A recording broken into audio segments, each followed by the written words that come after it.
Bem, vamos ao vídeo 4 da nossa aula 1.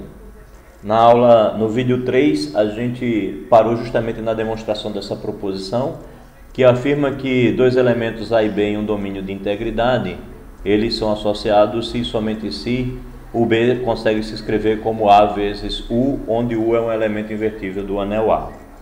Vamos à demonstração. Então, primeiro vamos supor que o A é associado a B, ou seja, supor que o A divide o B e o B divide o A. Então, existem dois elementos, x e y em A, tais que o B se escreve como A vezes x e o A se escreve como B vezes y.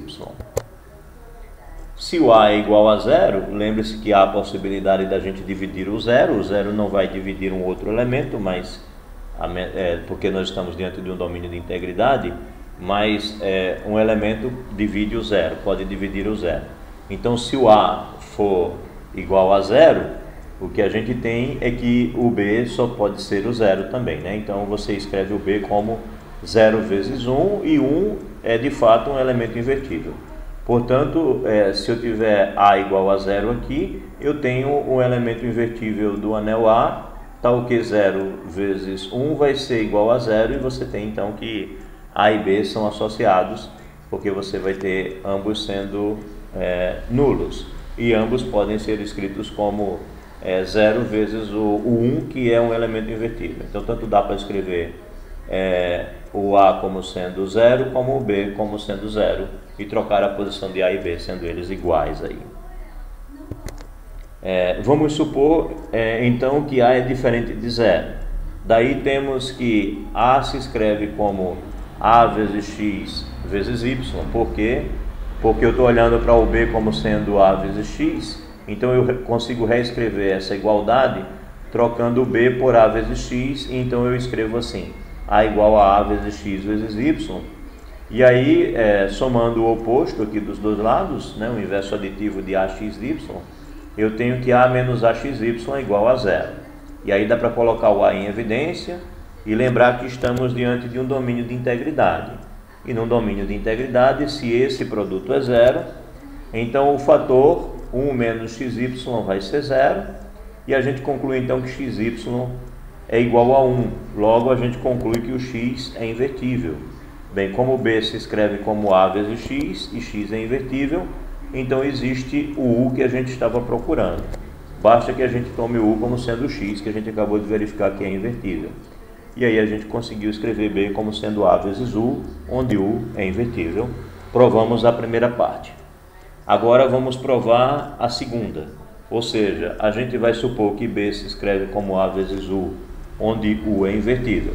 Quando a gente supõe isso, automaticamente a gente está escrevendo B como um produto onde um dos fatores é o A.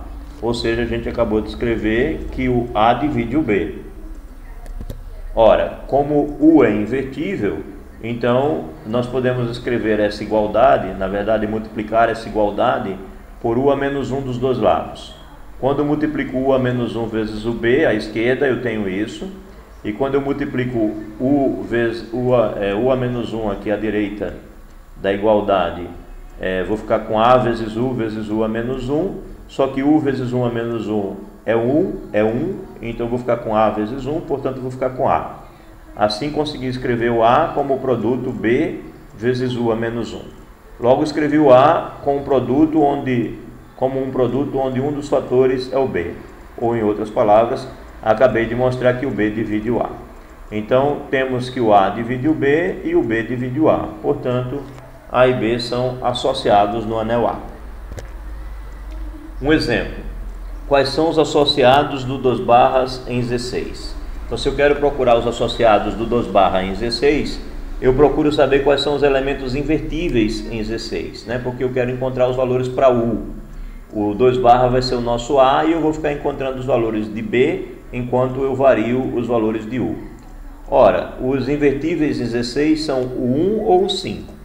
Em teoria dos números, a gente aprende a identificar os invertíveis em um ZM qualquer. A gente procura todos os números inteiros positivos menores que o M e primos com o M. Então, os números positivos menores que o 6 e primos com o 6 só são o 1 e o 5. porque o 2 não é primo com 6, o 4 não é primo com 6, o 3 não é primo com 6. Então só restam o 1 e o 5. Os 5 são os únicos primos com 6. Então, no lugar do U que eu estou procurando, eu posso usar o 1 ou posso usar o 5. Então, 1 vezes 2 vai me dar 2, e 5 vezes 2, entre os inteiros seria 10, mas dividindo isso por 6, eu tenho o resto 4. Então, em Z6, 2 vezes 5 vai ser igual a 4. Logo, os associados ao 2 em Z6 são o 2 e o 4.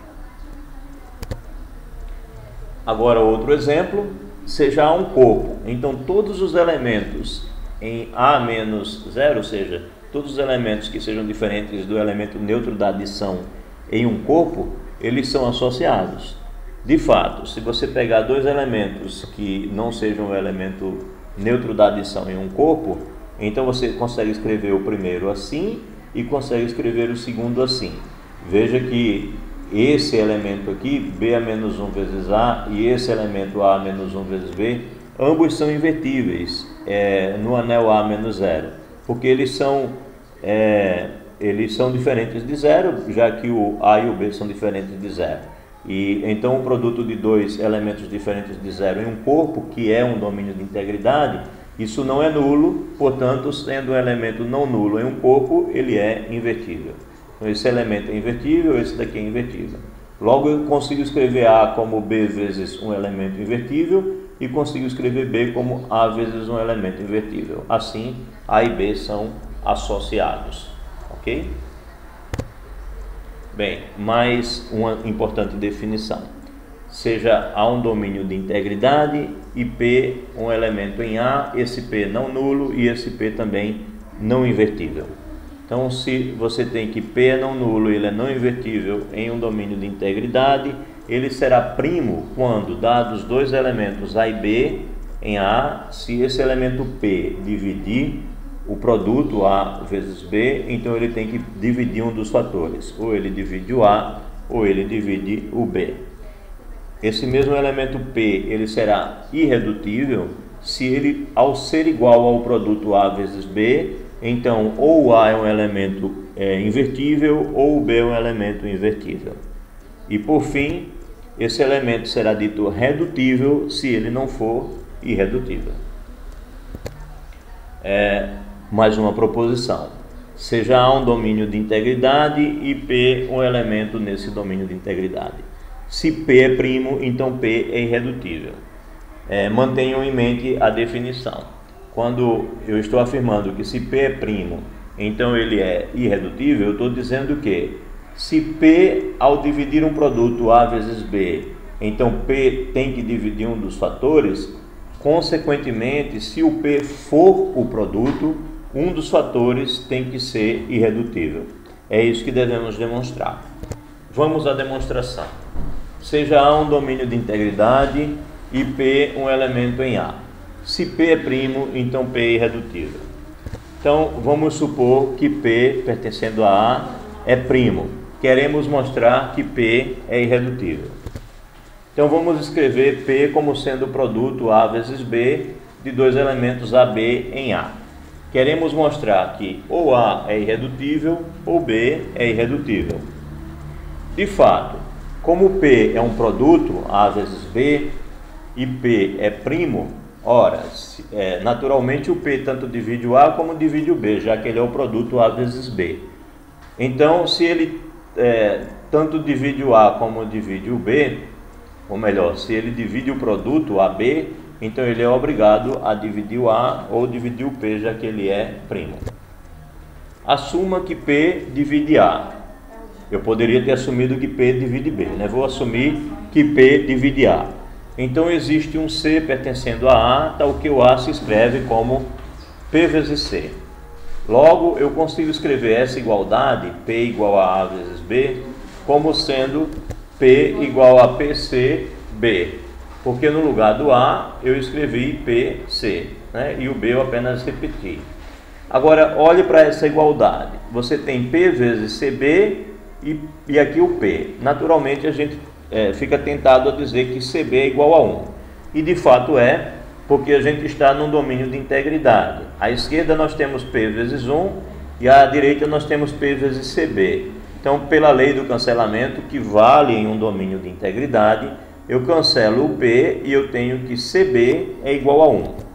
Então, realmente, como há um domínio de integridade, temos CB igual a 1. Mas dizer que CB é igual a 1 significa dizer que o C é o inverso do B. Portanto, eu estou dizendo que B é invertível em A. Analogamente, se tomarmos que P divide B, lembre-se que tomamos que P divide A. Mas se tivéssemos tomado que P divide B, a gente teria concluído que o A seria invertível. Tomamos que P divide A e mostramos que B é invertível. Portanto, ou o B é invertível ou o A é invertível, onde o P é o produto A vezes B. Então, concluímos assim que P é irredutível. Terminamos a demonstração. Uma observação também importante: a recíproca dessa proposição não vale. Para mostrar isso, devemos tomar um elemento irredutível e mostrar que esse elemento não é primo. Então, tomamos o anel A formado pela adjunção do conjunto dos números inteiros com a raiz de menos 5. E tomamos o elemento x igual a 3. 3 pertence a esse conjunto.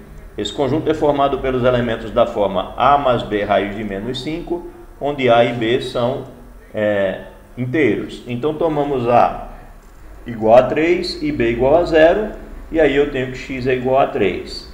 Esse elemento é irredutível. Por quê? Porque se nós escrevermos o 3 como A vezes B, com A e B pertencendo a A, ou o A vai ser 1, ou o B vai ser 1. Então, nós teremos que ter ou o A sendo um elemento invertível, ou o B vai ter que ser um elemento invertível. Isso mostra para a gente que o número 3 é um elemento irredutível em Z raiz de menos 5. Porém, ele não é primo. Por que ele não é primo? Porque o número 3 em Z raiz de menos 5, ele divide o produto 3 mais raiz de menos 5 vezes 2 menos raiz de menos 5, que é igual a 9. 3 divide 9 em Z raiz de menos 5. Mas o 3 não divide nem o 2 mais raiz de menos 5, nem o 3 menos raiz, nem o 2 menos raiz de menos 5. Então, se ele não divide 2 mais raiz de menos 5 e não divide 2 menos raiz de menos 5, sendo que dividiu o produto deles dois, então esse elemento não é primo. Portanto, se ele não é irredutível, então ele pode ser irredutível, mas não ser primo, ok? Portanto, não vale a recíproca da nossa proposição. Mais um exemplo: em Z raiz de 2, ou seja, na adjunção do conjunto dos números inteiros com raiz de 2, o elemento 23 não é irredutível. Por quê? Porque 23 pode ser escrito como produto 5 mais raiz de 2 vezes 5 menos raiz de 2, que são dois elementos em A, sendo que 5 mais raiz de 2 e 5 menos raiz de 2 não são invertíveis em Z raiz de 2. Bem, verifique isso, ou seja, tente encontrar o inverso e veja que não é possível encontrar. Logo, 23 não é primo, porque se 23 se escreve como esse produto, então nós teríamos que ter que um dos dois teria que ser um número invertível, e não é o que acontece. Certo? Bem, logo 23 não é primo. Vamos a uma proposição a mais, mas essa proposição a gente vai deixar para o próximo vídeo por uma questão de tempo.